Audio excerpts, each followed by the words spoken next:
Merci au gouvernement français de laisser la parole aux acteurs non étatiques qui se mobilisent pour diffuser l'agenda 2030 en France.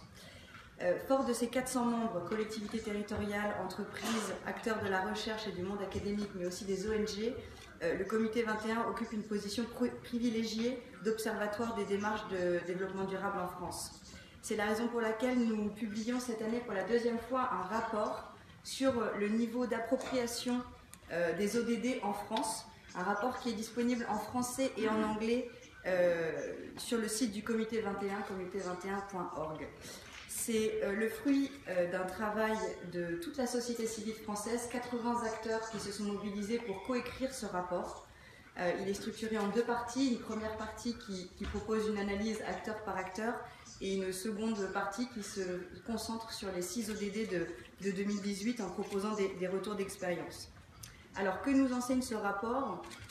Tout d'abord que 2018 marque enfin le tournant espéré depuis 2 ans dans la mobilisation de la société pour l'agenda 2030, et ce grâce à 2 éléments principaux. Tout d'abord grâce à l'État français qui a structuré un cadre national clair associant la société civile pour la mise en œuvre des ODD en France.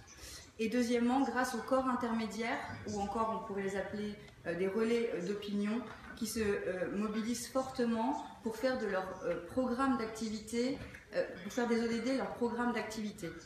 Alors nous n'y sommes pas encore, les ODD ne sont pas encore massivement diffusés et intégrés dans les stratégies de développement durable des organisations.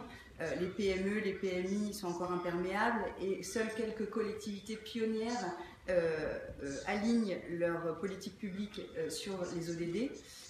Mais on va y arriver doucement grâce à ce cadre national clair et grâce aux relais d'opinion qui se mobilisent. Dernier message que j'aimerais dire ici, c'est que ce rapport sert à démystifier et désamorcer les réticences face à l'agenda 2030 pour qu'on évite un rejet de cet exercice mondial par des acteurs qui sont déjà fortement sollicités et contraints par des calendriers